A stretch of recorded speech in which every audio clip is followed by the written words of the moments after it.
yung aming number one crowd drawer, nakakulong.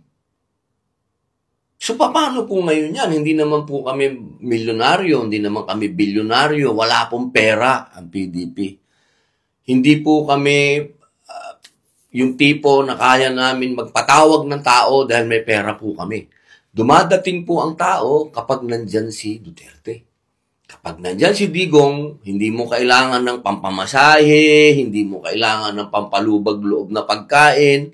Darating po ang tao, dala nila yung t-shirt nilang pinagawa nila, may dala silang pagkain, ibibigay pa sa'yo.